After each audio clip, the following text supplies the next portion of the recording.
So today we are starting with a new chapter, metals and non-metals. So we can divide this complete metals and non-metals chapter in 4 parts. Okay, 4 हिस्सों में इसे divide करेंगे, फिर पढ़ेंगे इसको. ठीक है. तो पहले हिस्से में इसके फिजिकल प्रॉपर्टीज पढ़ेंगे, both metals and non metals के. फिर कुछ के अनॉमलस प्रॉपर्टीज हैं.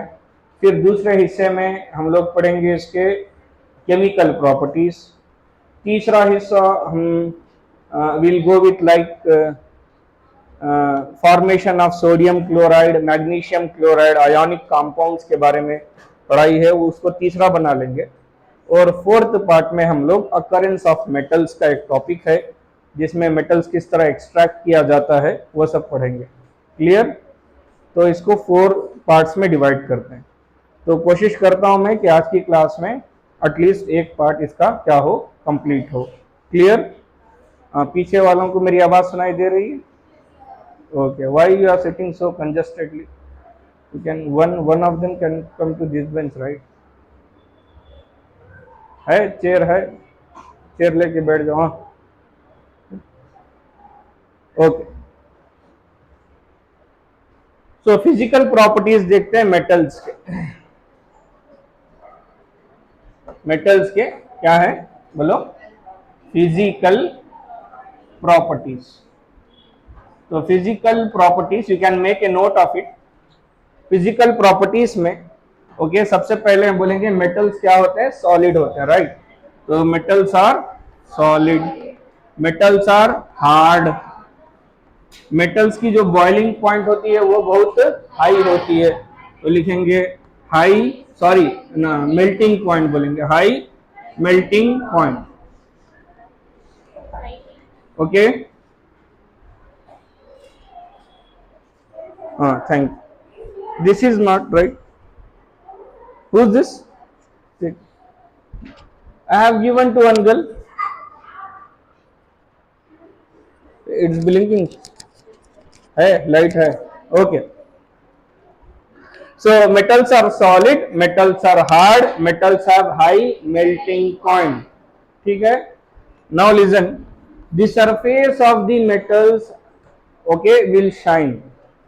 समझ में आ रहा है? तो मेटल का जो सरफेस है वो चमकता है. इस प्रॉपर्टी को बोलेंगे मेटालिक लस्टर. बोलो मेटालिक लस्टर या lustrous. Metals are lustrous, you can say metallic luster. Metals produces shrilling sound when it is strike to an hard object. जब मेटल्स को कोई हार्ड ऑब्जेक्ट पर मारेंगे या हार्ड ऑब्जेक्ट को लेकर मेटल को मारोगे तो उसमें से क्या निकलता है? साउंड निकलता है, श्रिलिंग साउंड. इस प्रॉपर्टी को बोलेंगे सोनोरस. ठीक है, sonorous. Metals are very good conductors of heat and electricity. Remember, metals are very good conductors of heat and electricity. We'll write it. Good conductors of heat and electricity. Correct? और इसके ऊपर experiment है. You can open page number okay 38. You can see activity 3.5. In this activity what they did you know, उन्होंने एक rod लिया है. एक rod ले लो और इस रॉड पे वैक्स लगा दो यहाँ पे, और इस वैक्स में एक पिन को लगा दो. Wax can what hold pin, yes और नो, सेफ्टी पिन और एनी पिन. एक पिन लगा दो यहाँ पे और यहाँ से क्या करो? हीट करो. तो क्या होगा? वैक्स मेल्ट होगा, जबकि वो कहाँ लगा है? यहाँ लगा है. क्लियर? ये मेटल का रॉड होना चाहिए. किसका? मेटल का रॉड. तुम एक और एक्सपेरिमेंट कर सकते हो. एक लकड़ी का या कोई प्लास्टिक का एक रॉड ले लो, मिल जाएगा प्लास्टिक का एक.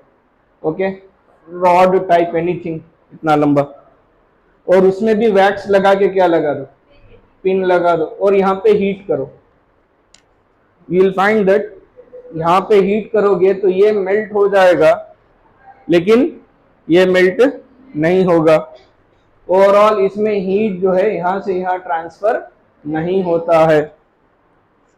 लेकिन मेटल में क्या होगा, हीट ट्रांसफर होगा एक जगह से दूसरी जगह और ये मेल्ट होके गिर जाएगा। तो metals are very good conductors of heat.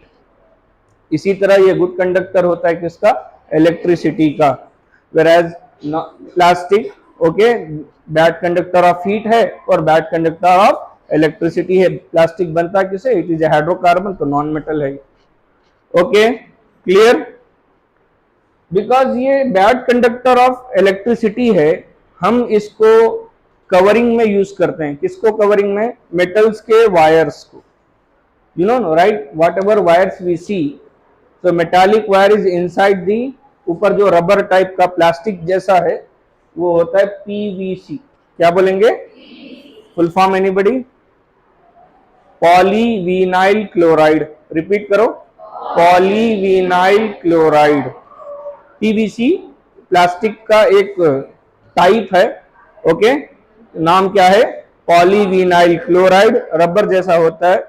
और उसको बिकॉज ये बैड कंडक्टर ऑफ इलेक्ट्रिसिटी है, इसको हम इंसुलेशन में यूज करते हैं। इंसुलेशन मतलब वायर्स को रैपिंग में यूज करते हैं। समझ में आ रहा, so that you will not get the electric shocks.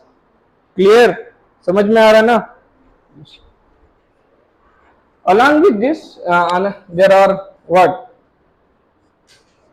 any other metallic properties? एक है डक्टिलिटी और मैलिएबिलिटी। तो मैलिएबिलिटी लिखेंगे, malleability. What is malleability? It is the property of a metal, okay, in which metal can be beaten into thin sheets. पतले पतले sheets बना सकते हैं मेटल्स के। कितने पतले शीट्स बना सकते हैं, ओके, शीट्स ऑफ बहुत पतले, नैनोमीटर्स में भी जा सकते हैं हम लोग। Are you getting it. तो आप लोग देखे हो कि मिठाई के ऊपर जो कवर होता है सिल्वर का, कभी गोल्ड का भी होता है, वो कॉस्टली होता है, लेकिन इट इज अवेलेबल। यस और no, it is so thin that will eat with this sweet. Yes और नो, मिठाई के साथ खा लेते हैं। सिल्वर और गोल्ड जो है वो इम्यूनिटी बूस्टर है एक हिसाब से, तो वो खाने से नुकसान नहीं होता। हाँ, बाद में आयरन या फिर दूसरा सब मत खाया करो। Okay, they are non reactive metals, along with they are immunity boosting का भी काम होता है। तो it is good for health actually. Okay, are you getting it? So this property of drawing or beating the metal into very thin sheets is known as what, malleability. Okay, समझ में आ गया। Next, ductility. Okay, इस पे लिखा है metals are beaten into thin sheets. अभी beaten का process अभी भी है। बीटन का मतलब मार मार के क्या बनाते हैं, थिन शीट्स, थिन वायर्स बनाते हैं। यूट्यूब में सर्च करो, ओके, सिल्वर पेपर कैसे बनाते हैं, just you right in English, okay, how silver paper is form. So you will get what, you will get the videos in which clearly showing, छोटा सा silver का piece लेके मार मार के क्या करते हैं उसको। ओके, तो ओल्ड मेथड है ये, अभी शायद हो सकता है वही मेथड अप्लाई हुआ हो या फिर नई टेक्नोलॉजीज आ गए हो। Clear, so it is written that malleability is a process in which metals are beaten into thin sheets. एक और प्रॉपर्टी, अच्छा, which metal is most malleable? Silver and gold. Remember, silver and gold are very much malleable metal. Good conductor of electricity कौन है? Again silver, gold, copper. तो इसमें top पे आता है गोल्ड, फिर आता है कौन, सिल्वर, फिर कौन आता है, कॉपर। तो आप पूछ सकते हो सर वाई सिल्वर और गोल्ड का क्या यूज नहीं करते हैं, wires, you know that it's costly, so you use what, copper. Clear. जो कबाड़ी वाले होते हैं, पता है क्या बोलते हैं कबाड़ी वाले को यहाँ की जबान में, scrap merchants. So scrap merchants in my area, okay, they are black gold भी बोलते हैं इसको, ये sir no, scrap merchants, iron को ब्लैक गोल्ड भी बोलते हैं, यू नो दैट। तो बहुत से स्क्रैप मर्चेंट्स हैं, वहां पे स्क्रैप मर्चेंट्स बहुत मालदार हो गए। क्यों? क्योंकि आईबीएम के जो ओल्ड कंप्यूटर्स थे, बहुत ओल्ड, यानी 1980s के या फिर उससे पहले वाले कंप्यूटर, तो उन कंप्यूटरों में जो सोल्डरिंग की जाती थी वो सिल्वर से की जाती थी। किससे? बिकॉज सिल्वर इज वेरी से no no very good conductor of electricity, इसमें रेजिस्टेंस बहुत कम होता है, इसीलिए सोल्डरिंग किससे किया जाता था? सिल्वर से। तो ये लोग मतलब कम रेट में क्या उठा लेंगे क्या? ओल्ड कंप्यूटर्स, फिर उसमें जो अंदर जहां पे सोल्डरिंग है उसको घिस घिस के पूरा सिल्वर क्या करते हैं? अलग करके उसको रिफाइन करके। Are you getting it? तो ऐसा भी हुआ है पहले। तो remember, gold, silver and copper, they are very good conductor of electricity because resistance is very less. हम लोग यूज करते हैं copper because it is cheaper than silver and gold. And most malleable metal is what? Silver and gold. Ductility, what is ductility का माना क्या होता है? Okay, it is the property in विच, सिर्फ थिन वायर बोल दोगे तो हो जाएगा। हाँ बोलो, it is the property in which metals are drawn into thin wires. Repeat करो, it is the property in which metals are drawn into thin wires. समझ में आया? वो प्रॉपर्टी है जिसमें मेटल को खींच के क्या करते हैं? थिन वायर्स बनाते हैं। And most ductile metal is gold. I told you 1 gram gold का 2 किलोमीटर लंबा क्या बन जाता है? वायर बन जाता है। क्लियर? तो ये सारे प्रॉपर्टीज हो गए किसके? मेटल्स के। तो इसके ऑपोजिट प्रॉपर्टीज किसके होंगे? नॉन मेटल्स के। क्लियर? जैसा मेटल सॉलिड है तो नॉन मेटल क्या होगा? लिक्विड या गैस। मेटल्स हार्ड है तो नॉन मेटल क्या होगा? सॉफ्ट। मेटल का मेल्टिंग पॉइंट हाई है तो low melting point. Metallic lustre है, वहां पर कोई नॉन मेटालिक लस्टर नहीं होता है। क्लियर? तो बोलेंगे नॉन मेटल्स आर डल और नॉन लस्टरस। सोनोरस है, नॉन सोनोरस। ओके, साउंड नहीं प्रोड्यूस करता, साउंड आता है लेकिन थ्रिलिंग साउंड नहीं आता, हाई पिच वाला sound. Good conductors of heat and electricity, we can say bad conductors of what? Heat and electricity. Malleable है, नॉन मैलिएबल है, डक्टाइल है, नॉन डक्टाइल। क्लियर? तो डक्टिलिटी है भी तो इतनी नहीं है जितनी मेटल में है। नॉन मैलिएबल, नॉन डक्टाइल नहीं बोल सकते क्योंकि उसमें भी थिन वायर से, नॉन मेटल से भी बनाया जाता है, लेकिन इसकी जो डक्टिलिटी है वो बहुत ज्यादा है compare to non metals. Clear? Understood? Now open page number 39। Page number 39 में लास्ट में एक पॉइंट है और पेज नंबर 40 में 3 पॉइंट्स है।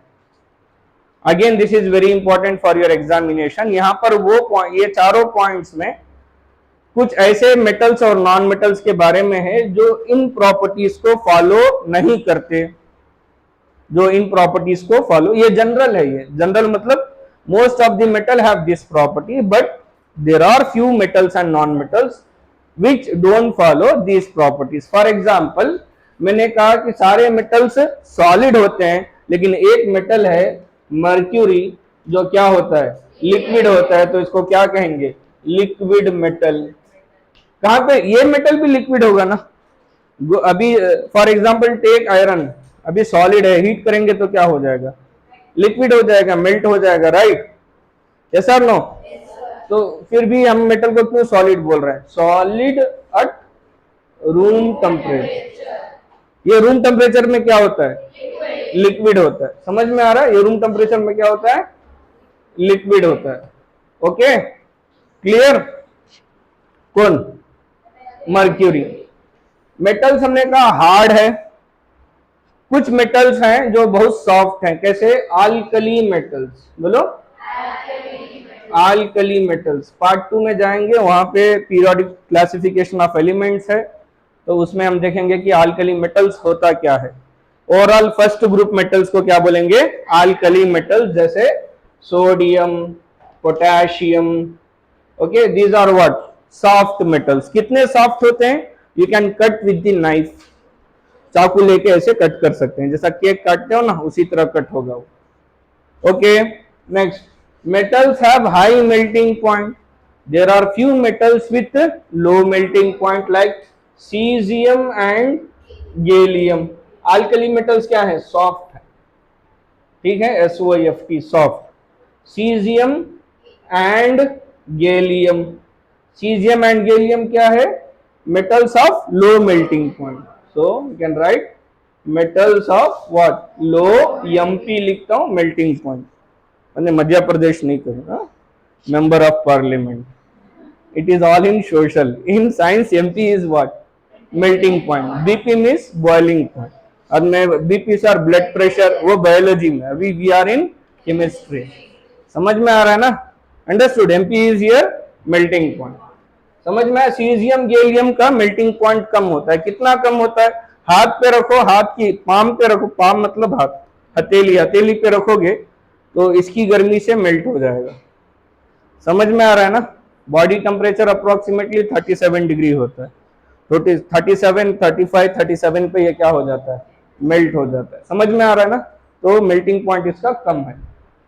नेक्स्ट, मेटल लस्चरस होते हैं तो नॉन मेटल क्या होगा? Non lustrous. लेकर आयोडीन एक ऐसा नॉन मेटल है जो लस्चरस है. तो हम लिखेंगे क्या? Lustrous non metal. ठीक है, आयोडीन क्या है? लस्चरस नॉन मेटल है.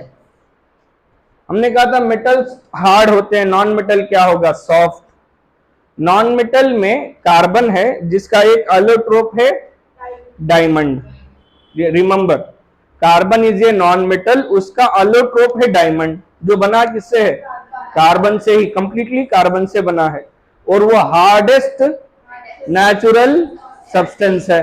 ओके, तो क्या लिखेंगे? हार्डेस्ट ना, या फिर ऐसा लिख दो डायमंड. ब्रैकेट में लिखो allotrope of carbon.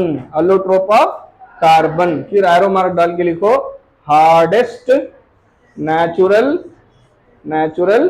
Substance. Okay, समझ में आ रहा है? Clear? Hardest natural substance. Metals are good conductor of electricity. Non-metals are what? Bad conductor of electricity. लेकिन एक नॉन मेटल है ग्राफाइट. अगेन वो भी क्या है? एलोट्रोप है. किसका? कार्बन का. और वो इलेक्ट्रिसिटी कंडक्ट करता है और अच्छी तरीके से करता है. क्लियर? समझ में आ रहा है ना? तो क्या लिखेंगे? ग्राफाइट. ये भी क्या है? नॉन मेटल है और एलोट्रोप है. किसका? कार्बन का. Allotrope of carbon. सर ये एलोट्रोप क्या होता है? इसको हम समझाएंगे carbon and its compound. Next part, first chapter या केमिस्ट्री का 4th चैप्टर है कार्बन एंड इट्स कंपाउंड. उसमें एक टॉपिक है एलोट्रोप. तो वहां पर मैं समझाऊंगा आपको एलोट्रोप होता क्या है. तो ग्राफाइट एलोट्रोप ऑफ कार्बन. क्या बोलेंगे इसको? Conducts electricity. बोलो, conducts electricity. Okay, clear? So these are the points. You may get the question from these points. And usually questions यहाँ से आता है 1 mark के लिए. तो प्लीज ओके, इसको क्या कर लो? अच्छे से दिमाग में बिठा लो. यहाँ पे डक्टिलिटी, मैलिएबिलिटी ये इंपॉर्टेंट है. मेटालिक लस्टर सोनरस इंपॉर्टेंट है. और ये पॉइंट्स इंपॉर्टेंट है. Copy down it fast.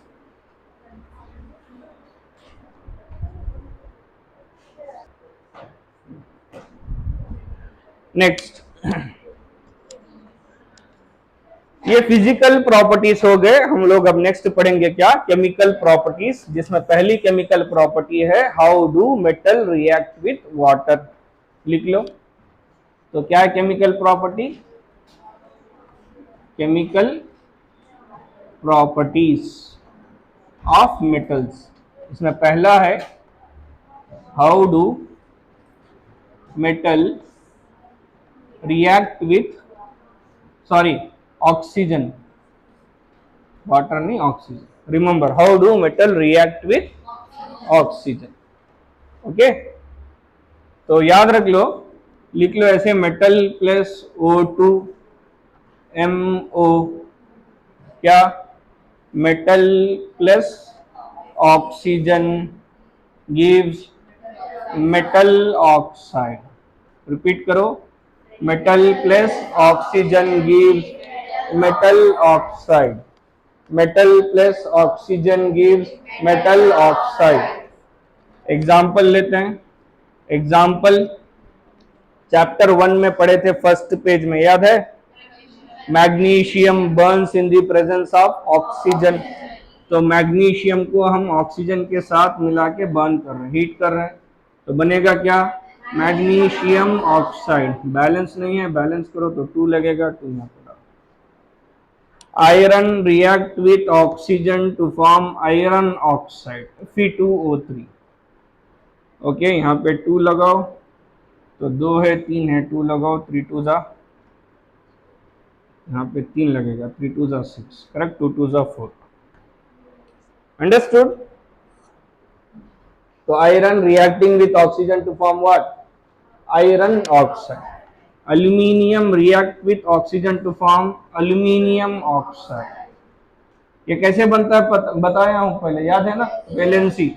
Aluminium ये Al3 plus, oxygen O2 minus, उतरा 3, यहां से उतारेंगे 2, 2 जाएगा अल्यूमिनियम पे, 3 जाएगा ऑक्सीजन पे, क्या क्या बनेगा? Al2O3. समझ में आ रहा ना? ये चैप्टर 1 में completely explained. Got it? Chemical reactions and equations के फर्स्ट वीडियो में है. तो अल्यूमिनियम रिएक्ट हो रहा है किसके साथ? ऑक्सीजन के साथ, बनाएगा अल्यूमिनियम ऑक्साइड. सोडियम को रिएक्ट करो ऑक्सीजन के साथ, बनेगा सोडियम ऑक्साइड, Na2O बनेगा. तो 2 है तो इधर 2 लिखो, 2 2 जा 4. Okay, Na2O. उसी तरह potassium react with oxygen to form what? potassium oxide, K2O. Any metal, okay, if they react with oxygen, it forms what?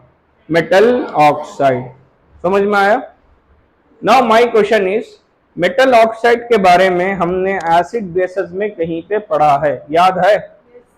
Yes, क्या पढ़ा है? Very good. Metal oxide react with acid to produce what? Very good. Salt and water. इसका मतलब क्या हुआ? हमने इससे पहले न्यूट्रलाइजेशन रिएक्शन पढ़ा था, right? What? Base react with acid to give what? Salt and water. तो इसका मतलब ये हुआ मेटल ऑक्साइड कैसा है? बेसिक है. तो ऑलरेडी मेटल ऑक्साइड के बारे में थोड़ा हम लोग एसिड बेसिस में पढ़े हैं कि generally metal oxides are basic in nature. ठीक है, तो ये सारे मेटल ऑक्साइड्स क्या होंगे? बेसिक होंगे. और जो मेटल ऑक्साइड पानी में डिसॉल्व हो, सारे मेटल ऑक्साइड्स पानी में डिसॉल्व नहीं होते, कुछ मेटल ऑक्साइड्स पानी में डिसॉल्व होते हैं, बिकॉज वो उनका नेचर बेसिक है. पानी में डिसॉल्व होंगे तो पानी भी क्या बन जाएगा? बेसिक. बेसिक पानी को अल्कली सोल्यूशन कहते हैं और उस मेटल को बोलेंगे alkali metals. What are alkalis? Metal oxide which dissolve in water. Repeat, metal oxide which dissolve in water are known as what? Alkalis या alkali metals. Clear? Best example है sodium oxide and potassium oxide. तो sodium oxide ले लो, इसमें थोड़ा मुझे पढ़ाना है तो मैं बाद में कंटिन्यू करता हूं, मैं इधर पढ़ाता हूं इसको. I'll erase this. So exactly 9 o'clock informed. Okay. Listen. Sodium oxide Na2O react हो रहा है किसके साथ? वाटर के साथ, बनेगा सोडियम हाइड्रोक्साइड. उसी तरह K2O रिएक्ट होगा किसके साथ? वाटर के साथ, बनेगा पोटेशियम हाइड्रोक्साइड. क्लियर? समझ में आ रहा है ना? तो कुछ मेटल ऑक्साइड जो पानी में डिसॉल्व होंगे तो क्या बना देंगे? अल्कली सॉल्यूशंस, यानी बेसिक सॉल्यूशंस. और उन मेटल ऑक्साइड्स को क्या बोलेंगे? अल्कलीस. Any doubt? और उन मेटल्स को अल्कली मेटल्स, जिनके ऑक्साइड्स पानी में डिसॉल्व हो जाते हैं और अल्कली सॉल्यूशन बनाता है. Any doubt? वापस यहाँ आते हैं. Metal oxides are what? Metal oxides are basic in nature. Why they are basic? Because when they react with acid they produce a salt and water. But हमारे पास कुछ metal oxides ऐसे हैं जो sometimes acid के जैसा behave करता है और समटाइम्स बेस के जैसा बिहेव करता है. समझ में आ रहा है? There are some metal oxides which will react as both acids and bases. ऐसे मेटल ऑक्साइड्स जो रिएक्ट करते हैं एसिड के जैसे भी और बेस के जैसे भी, इनको कहेंगे एम्फोटेरिक मेटल ऑक्साइड्स. बोलो, एम्फोटेरिक मेटल ऑक्साइड्स या फिर एम्फोटेरिक ऑक्साइड्स. सिर्फ एम्फोटेरिक ऑक्साइड्स भी बोल सकते हैं. These are the metal oxides which will act as both acids and bases. Sir वो कब बेस के जैसे रिएक्ट करते हैं? जब वो एसिड के साथ होंगे तो अपने आप को बेस बना लेंगे, अब वो जब बेस के साथ होंगे तो अपने आप को एसिड बना लेंगे. समझ में आ रहा है ना? There are some metal oxides when they react with acid they act like a base and produce a salt and water. And these metal oxides when they react with base they act as acid and produces what? Salt and water. समझ में आ रहा ना? फुप्पू I know. फुप्पू मालूम? आजकल Pakistani drama सब घर में चल रहा है, खाली हले तो पाकिस्तानी ड्रामा. और पाकिस्तानी ड्रामे में स्टोरी क्या? कजिन, खाली कजिना के स्टोरियां पूरे. खलेरी भान, मेमेरी भान, चचेरी भान. ओके, यानी खलेरी भान से लड़का और खलेरी भान, लड़का और मेमेरी भान, लड़का और सबसे उसमें विलन रहती सो फुप्पू, बुआ. तो ये बुआ के जैसे में सब एसिड के साथ रहे तो बेस बन जाती, बेस के साथ रहे तो. समझ में आया अब? Understood? Okay. Examples are aluminium oxide and zinc oxide. बोलो, aluminium oxide and zinc oxide are what? Amphoteric oxides. Sir reaction लिख के बताएंगे. चलो ना, आई टेक एल्यूमिनियम ऑक्साइड को रिएक्ट कराता हूं मैं HCl के साथ. तो HCl क्या है? एसिड है. रिएक्ट करा रहा हूं किसके साथ? एल्यूमिनियम ऑक्साइड के साथ. तो बनेगा साल्ट एंड वाटर. तो वाटर कैसे बनेगा? H2O निकाल दो. तो H2O यहां से निकला, H और O, बचा कौन? Al और Cl. ये Al और Cl कैसे मिलेगा? Al3 plus Cl minus. तो माइनस यहाँ गया, 3 यहाँ गया, क्या हुआ? Al1Cl3. In short AlCl3, aluminium chloride. तो ये बन गया हमारा सॉल्ट और ये बन गया वाटर. अब इसी एल्यूमिनियम ऑक्साइड को अब मैं रिएक्ट कर, अब यहाँ पे कैसे रिएक्ट हुआ एल्यूमिनियम ऑक्साइड? बेस के जैसा, राइट? रिएक्ट करते हैं बेस के साथ. बेस कौन है? Sodium hydroxide. इसको मैं बना देता हूं बेस. यहां पे ये रिएक्ट करेगा किसकी तरह? एसिड की तरह, और बनाएगा अगेन साल्ट एंड वाटर. तो वाटर यहां से निकला, वो एंड H, N ये वो और Al बचता है, तो फार्मूला आएगा NaAlO2. Check it, NaAlO2, correct. Sodium aluminate होता है, NaAlO2, सोडियम एल्यूमिनेट. ओके.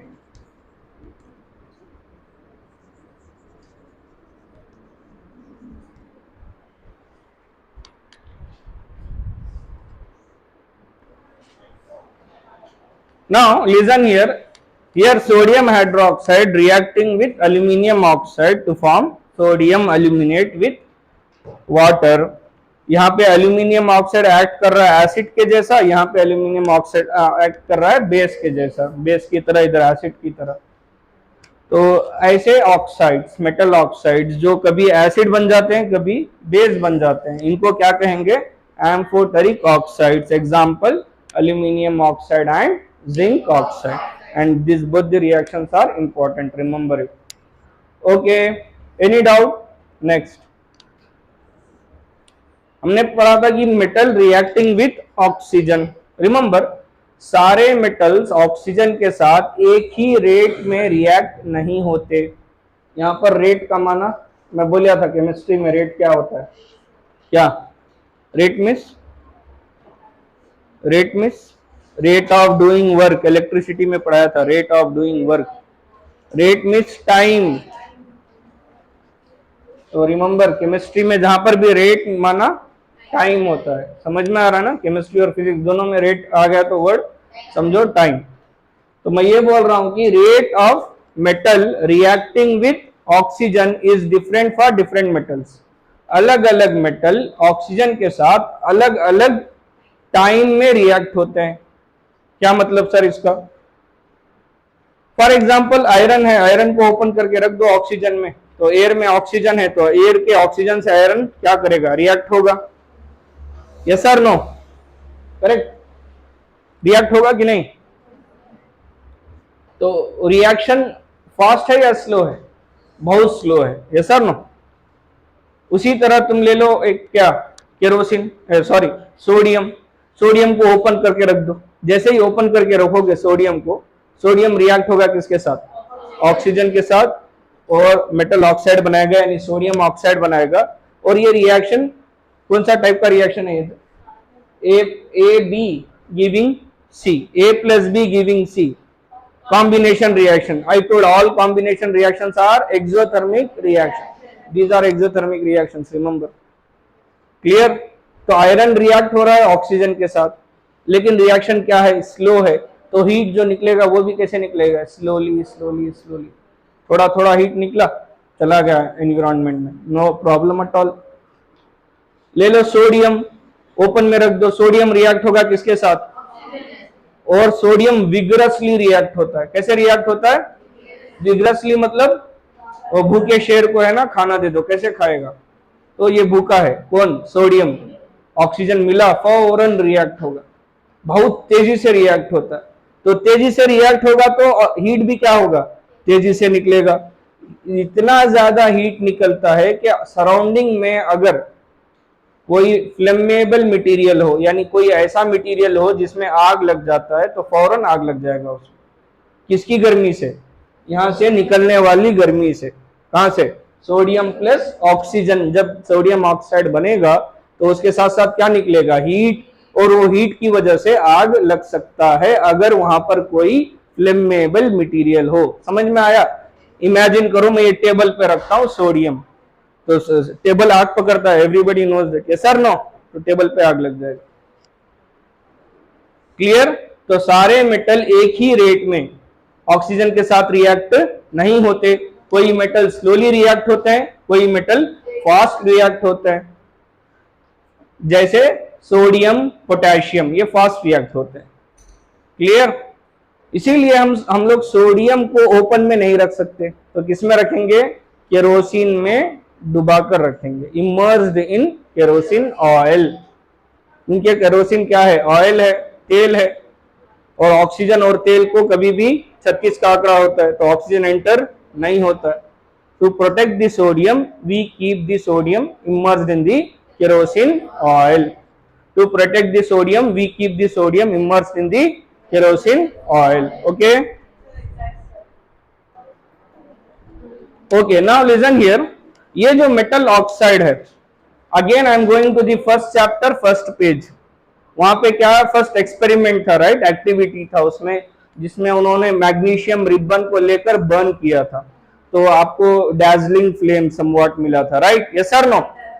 तो उसमें लिखा है कि मैग्नीशियम रिबन को लेकर थोड़ा रब करो, पहले स्क्रब करो या रब करो। क्यों?